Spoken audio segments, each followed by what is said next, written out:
Guys, j'espère que vous allez bien. Donc, on va aller du côté États-Unis américain. Je me demande, est-ce que vous vous rappelez de Pras Michel? Pras Michel, c'est au-delà d'être le cousin de Wyclef Jean et d'être un artiste américain originaire d'Haïti, dans le groupe Fugees, très connu, qu'on connaît. Aujourd'hui, on parle de lui, mais c'est un petit peu moins intéressant comme sujet, moins positif pour lui.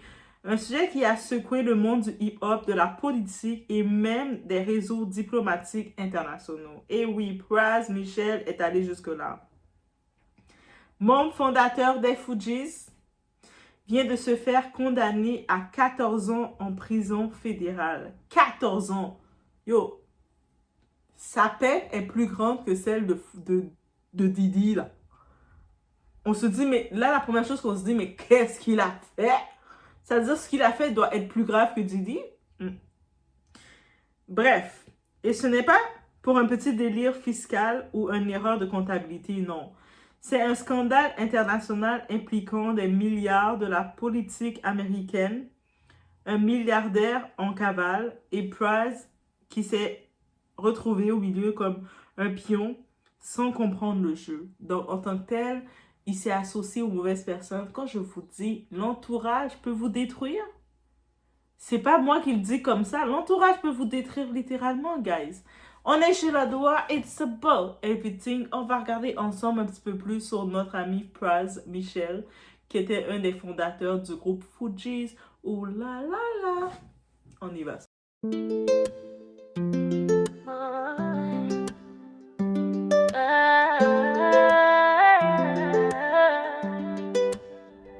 Baby, watch me now.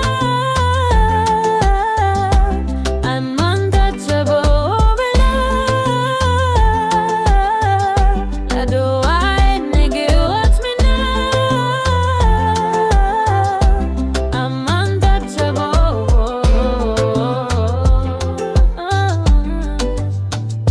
Nazali motema ya pouvoir. Na besi mon lumière nan zoto na regard. C'est moi qui choisis de qui moun ka vin bo côté. Bon Dieu ka guide moi. Pas ni rete. Nazali motema ya pouvoir. Moi c'est un flanc qui j'allais lever. Fais son stop, c'est que moi ka briller.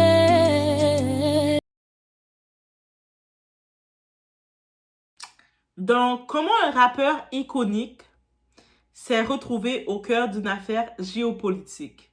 Pras Michel n'est pas juste un chanteur, c'est un homme qui a voulu jouer dans la cour des grands. La vraie cour. C'est pas la cour des influenceurs où ce qu'on est en train de regarder les likes. Moi, j'ai tel nombre d'abonnés, je suis important. Non, il est allé dans la grande table. Et justement, dans cette grande cour, la vraie cour, celle de l'influence, du lobbying, des deals secrets, des politiciens et des milliardaires. Et devinez quoi? Il s'est fait écraser. Au centre de tout ça, on a Jolo, milliardaire malaisien, cerveau derrière un des plus grands détournements financiers de l'histoire, l'affaire 1MDB, un scandale à télécommander Netflix, ça va sortir, c'est sûr. Ce mec avait besoin de blanchir son argent, d'influencer les États-Unis, de se protéger contre les enquêtes internationales et il a trouvé en Pras un parfait idiot utile. Un visage public, une célébrité, quelqu'un qui ne comprend pas la politique mais qui aime l'argent facile. Et aimer l'argent, l'argent n'a pas d'odeur, mais comment tu veux aller vers l'argent qui peut te donner l'odeur? Selon le DOJ américain, Pras aurait reçu 20 à 30 millions de dollars de Jolo. Cet argent servait à influencer l'administration Obama. Obama, ce nom qui revient. On a beau parler de Trump comme on veut, mais l'administration Obama a fait beaucoup de mal, guys. I'm sorry to tell you that. Puis ensuite, il était là pour influencer l'administration Trump, puis a essayé de faire retirer les accusations contre Jolo. Bref, Price faisait le pont entre un criminel international et la Maison-Blanche. Le problème dans tout ça, aux États-Unis, ça s'appelle du lobbying illégal.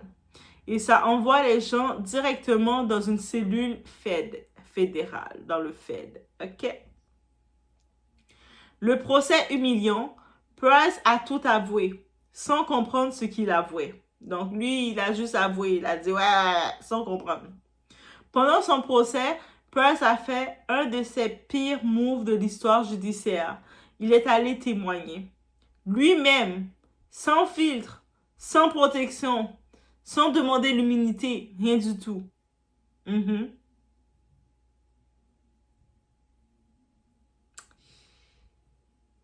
Et il a dit qu'il avait pensé que c'était normal de recevoir des millions d'un étranger pour influencer un président.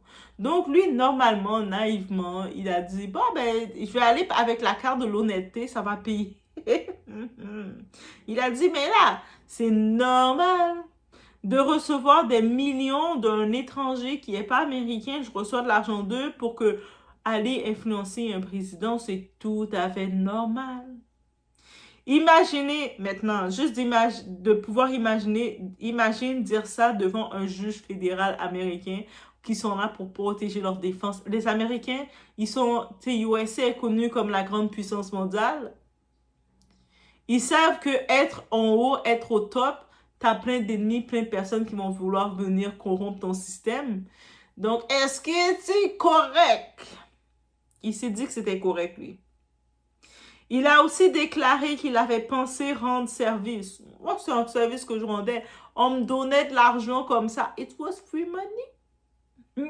L'argent facile, c'est pas jamais facile, guys.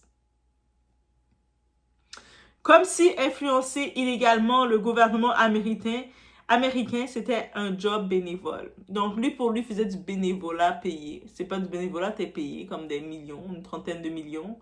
Mais, frère. Les experts juridiques ont tous dit la même chose. Price s'est littéralement auto-détruit. Tu t'es auto-saboté. Toi-même, t'es rentré dans ton trou. T'as pris ta pelle, t'as fait... Puis t'as mis ta tête dans le trou. Ouais. Ce n'est pas juste une erreur, c'est un effondrement total. Il faut comprendre une chose. L'Amérique pardonne beaucoup de choses, mais pas l'ingérence étrangère. Vous comprenez? Les États-Unis peuvent tolérer les substances, vous savez, les farines, tout ça, ils tolèrent ça. Les armes, les impôts pas payés, les violences domestiques, les bagarres, les arnaques, ils peuvent tolérer beaucoup de choses, ça peut passer. Mais se mêler de la politique intérieure au nom d'un gouvernement étranger ou d'un milliardaire en fuite, c'est terminal, c'est non-retour. C'est la ligne rouge absolue, sans possibilité. Price a franchi cette ligne en pensant qu'il était intelligent. Il s'est dit, bah, on m'offre 30 millions comme ça, là. Qui va dire non à l'argent? Il a joué dans la cour des espions, avec la naïveté d'un rappeur qui croit encore que tout le monde est son ami. T'aurais dû rester dans les studios de musique, Price, mon très cher. Le résultat, 14 ans de prison, et il ne peut s'en prendre qu'à lui-même. Le juge a été clair. Price a manipulé le système, participé à des opérations illégales, accepté des millions sans les déclarer, tenté d'influencer 2 présidents, aidé un criminel international, il a menti et trafiqué des élections. Rien que ça. Voilà. Donc, ça veut dire qu'il y a certains domaines que tu ne maîtrises pas, tu ne mets pas ton corps dedans. L'argent qui semble être facile n'est pas facile. Il n'y a pas de mythe d'argent facile. Il y a toujours quelque chose que tu peux perdre. Et surtout, il n'a jamais compris la gravité de ce qu'il faisait. C'est-à-dire, lui faisait ça sans rien comprendre. Il était sûr d'avoir juste un deal comme ça. On venait le chercher parce que, Même son propre avocat a dit que c'était le client le plus difficile au monde. C'est-à-dire que l'avocat là qu'il avait payé essayait de l'expliquer les choses, la réalité. Lui, Price était, ben là, c'est rien là. Voilà. C'est normal. C'est cool. Yo. Moi, je suis Price, fondateur de Folgers. Yo. Dessalines, viens me chercher. Limite, c'est ça qu'il disait, puis l'avocat était comme... Ça va être compliqué de le défendre, man. Donc, quoi, je me suis embarquée avec ce bouffon. Pardon. 14 ans, c'est énorme. Mais dans le monde du fédéral, ça veut dire prison réelle, sans réduction, sans pitié. Le fédéral, là, c'est comme tu fais ta peine. Price Michel n'est pas un martyr. Ce n'est pas une victime. Ce n'est pas un homme trahi. C'est quelqu'un qui a voulu jouer un jeu beaucoup trop dangereux pour lui. Il a voulu entrer dans le monde de la haute politique sans comprendre les règles, sans comprendre les risques, sans comprendre qu'au sommet, l'argent n'est jamais gratuit. Les alliances sont mortelles et le pouvoir écrase ceux qui ne savent pas s'en servir. Price a payé le prix ultime, la liberté, le respect, la carrière, la dignité. Et dans cette affaire, il ne reste qu'une leçon. Un homme qui ne comprend pas les enjeux devient toujours l'outil d'un autre. Donc, c'est comme ça. Le monde, là, il n'y a pas le temps. Tu ne peux pas utiliser le « je ne savais pas »,« je ne comprenais pas »,« je pensais que ». Tu peux pas. Vous avez compris, ça ne fonctionne pas. Donc, et voici qu'est-ce qui arrive. Lui pensait faire un deal qu'on venait l'aborder parce que des fois, c'est ça dans la vie. Les gens qui vont venir vous aborder, il faut prendre un temps de discernement et se demander pourquoi ils viennent vers vous, qu'est-ce qu'ils viennent chercher vers vous. Et puis, en prenant ce discernement-là, vous prenez ce recul, vous savez, est-ce que vous voulez les donner ce qu'ils veulent? Est-ce que vous, ça va vous avantager réellement? Il ne faut pas aussi être trop chaud sur l'argent. Vous voyez un étranger, milliardaire ou pas, qui vient avec l'argent et pensez que ça va se faire facilement. Et le nom de John Law, là, justement, guys, on se rappelle ce fameux nom-là? C'est lui qui avait payé Kim Kardashian pour passer un week-end, une journée avec elle. Et quelques temps plus tard, on parlait, avant les histoires que Diddy commence à s'écrouler, on parlait que justement, on pointait du doigt les Kardashian, on dit Kim Kardashian, en disant pour se sauver de tout ça, elle avait sorti des noms.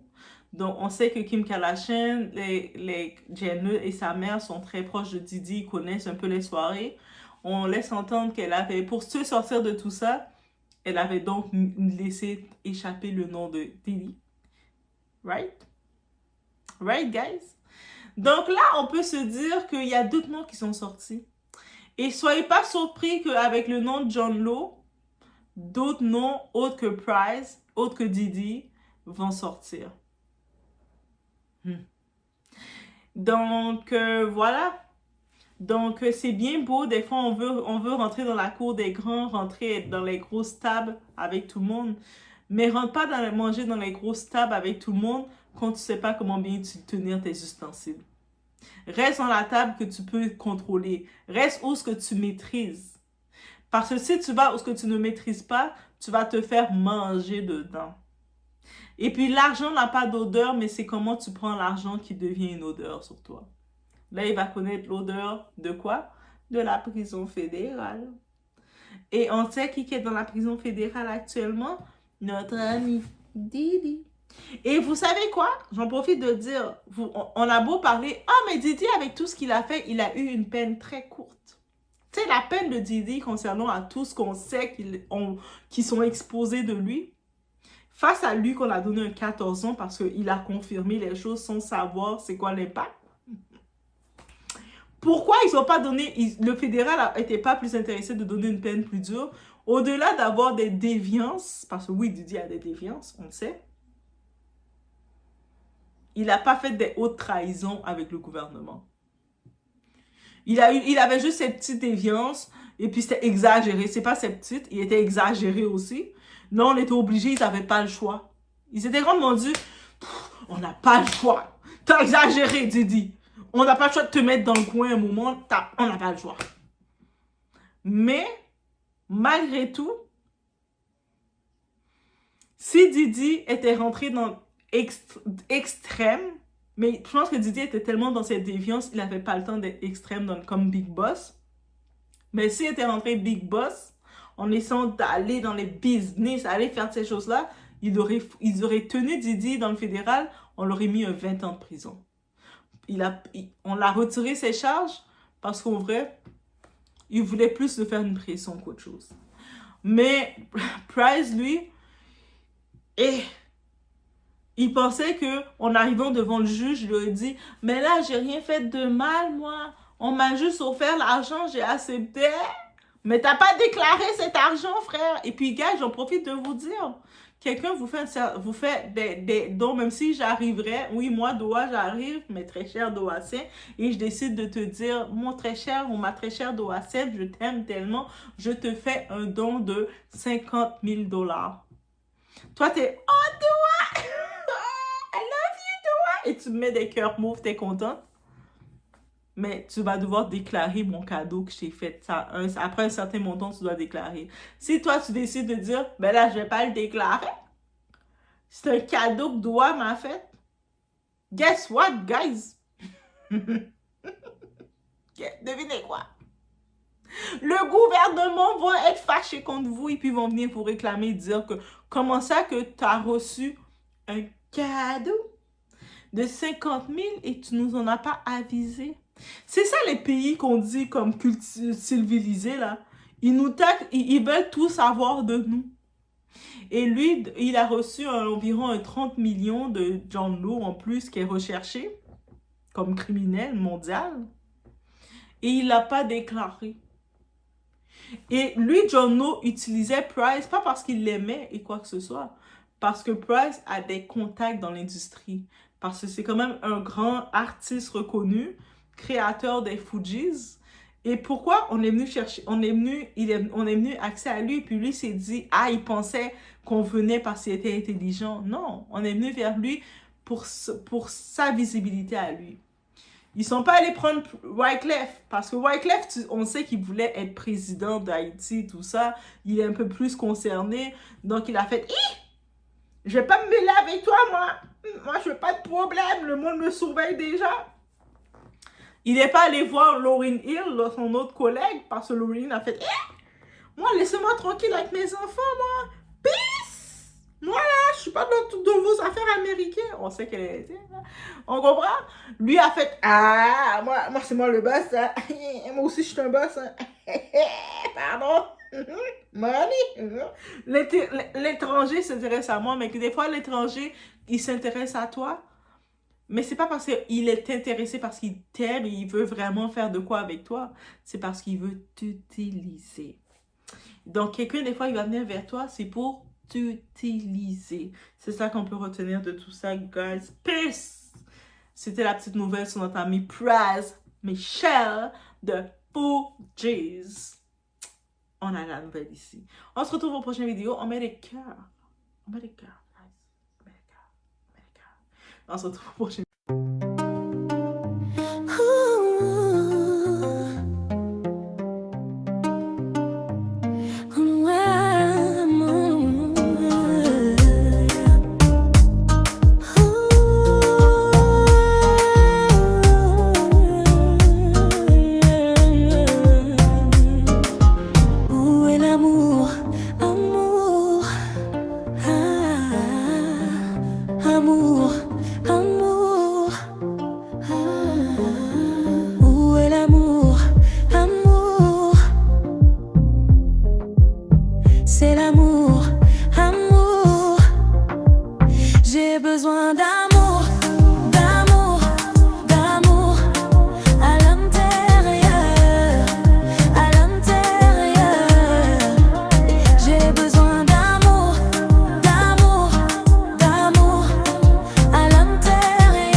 besoin de tout cet amour que j'ai à l'intérieur, ça ne marche pas.